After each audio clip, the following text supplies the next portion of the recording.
नमस्कार दोस्तों, आप सभी का मेरे दिव्य दृष्टि चैनल में स्वागत है। आज आप सभी के लिए सावन मास महत्तम अध्याय 29 लेकर के आई हूँ। आपको पसंद आए लाइक शेयर एंड सब्सक्राइब करें। सावन मास में किए जाने वाले व्रतों का काल निर्णय। ईश्वर बोले, हे सनंद कुमार, अब मैं पूर्व में कहे गए व्रत कर्मों के समय के विषय में बताऊंगा। हे महामुनि, किस समय कौन सा कृत्य करना चाहिए उसे सुनिए। सावन मास में कौन सी तिथि किस विहित काल में ग्रहण के योग्य होती है और उस तिथि में पूजा जागरण आदि से संबंधित मुख्य समय क्या है। उन व्रतों के वर्णन के समय कुछ व्रतों का समय तो पूर्व के अध्यायों में बता दिया गया है। नक्त व्रत का समय ही विशेष रूप से उन व्रतों तथा कर्मों में उचित बताया गया है। दिन में उपवास करें तथा रात्रि में भोजन करें, यही प्रधान नियम है। सभी व्रतों का उद्यापन उन व्रतों की तिथियों में ही होना चाहिए। यदि किसी कारण से उन तिथि में उद्यापन असंभव हो तो पंचांग शुद्धि दिन में एक दिन पूर्व अधिवासन करके दूसरे दिन आदर पूर्वक होम आदि कृत्यों को करें। धारण पारण व्रत में तिथि का घटना में बढ़ना कारण नहीं है। सावन मास के शुक्ल पक्ष की प्रतिपदा तिथि में संकल्प करके उपवास करें और पुनः दूसरे दिन पारण करें। उसके बाद दूसरे दिन उपवास करें। इसी क्रम से करते रहे। व्रती को चाहिए कि वह पारण में हविष्य मूंग चावल आदि ग्रहण करे। एकादशी तिथि में पारण का दिन हो जाने पर 3 दिन निरंतर उपवास करें। रविवार व्रत में पूजा का समय प्रातः काल ही होना चाहिए। सोमवार के व्रत में पूजा का प्रधान समय सायंकाल कहा गया है। मंगल बुध तथा गुरु के व्रत में पूजन के लिए मुख्य समय प्रातः काल है।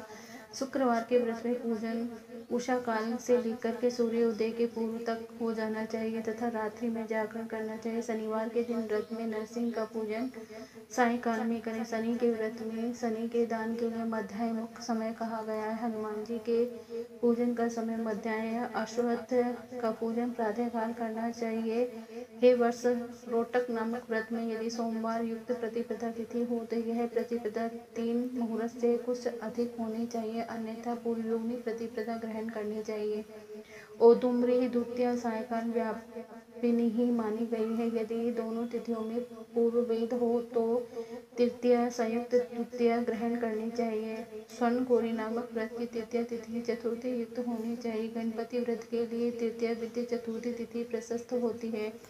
नागों के पूजन में षष्ठी युक्त पंचमी प्रशस्त होती है। सुपोदन व्रत में सायंकाल सप्तमी युक्त षष्ठी श्रेष्ठ होती है। शीतला के व्रत में मध्याह्न व्यापिनी सप्तमी ग्रहण करनी चाहिए।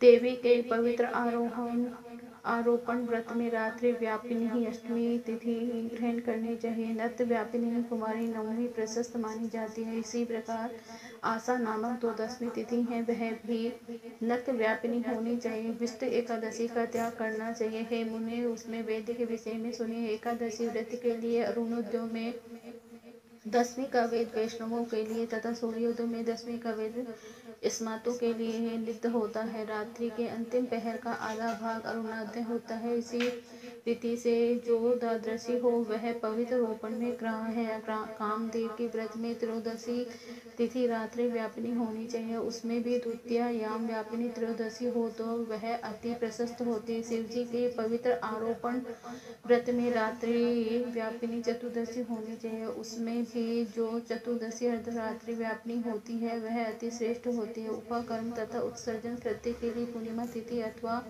श्रवण नक्षत्र होने चाहिए। यदि दूसरे दिन 3 मुहूर्त तक पूर्णिमा हो तो दूसरा दिन ग्रहण करना चाहिए, अन्यथा तैत्तिरीय शाखा वालों की और ऋग्वेदियों को पूर्व दिन ही करना चाहिए। तैत्तिरीय यजुर्वेदियों को 3 मुहूर्त प्रयत्न दूसरे दिन पूर्णिमा में श्रवण नक्षत्र हो तब भी पूर्व दिन दोनों कृत्य करने चाहिए। यदि पूर्णिमा तथा श्रवण दोनों का पूर्व दिन 1 मुहूर्त के अनंतर योग हो और दूसरे दिन 2 मुहूर्त के भीतर दोनों समाप्त हो गए हों तब पूर्व दिन ही दोनों कर्म होना चाहिए। यदि हस्त नक्षत्र दोनों दिन अपराह्न काल व्यापी हो तब भी दोनों कृत्य पूर्व दिन ही संपन्न होने चाहिए। श्रवण कर्म में श्रवणा कर्म में है, उपाकर्म प्रयोग के अंत में दीपक का काल माना गया है और सर्वबलि के लिए भी वही काल बताया गया है। पूर्व के दिन में अथवा रात्रि में अपने अपने ग्रह सूत्र के अनुसार जब भी इच्छा हो इसे करना चाहिए। इस दीपदान तथा सर्व बलिदान कर्म में अस्त काल व्यापिनी पूर्णिमा प्रशस्त है। ग्रीव के उत्सव में मध्याय व्यापिनी पूर्णिमा प्रशस्त होती है। रक्षाबंधन कर्म में अपराह्न व्यापिनी पूर्णिमा होनी चाहिए। इसी प्रकार संकष्ट चतुर्थी चंद्रोदय व्यापिनी ग्रहण होनी चाहिए। यदि चंद्रोदय व्यापिनी चतुर्थी दोनों दिनों में हो अथवा दोनों दिनों में न हो तो भी चतुर्थी व्रत पूर्व दिन में करना चाहिए, क्योंकि तृतीया में चतुर्थी महान पुण्य फल देने वाली होती है। अतः वत्स व्रतियों को चाहिए कि गणेश जी को प्रसन्न करने वाले इस व्रत को करें। गणेश चतुर्थी, गौरी चतुर्थी और बहुला चतुर्थी, इन चतुर्थियों के अतिरिक्त अन्य सभी चतुर्थियों के पूजन के लिए पंचमी तिथियां कही गई है। कृष्ण जन्माष्टमी तिथि निषेध व्यापिनी ग्रहण करनी चाहिए। निर्णय में सर्वत्र तिथि 6 प्रकार की मानी जाती है। दोनों दिन व्यापी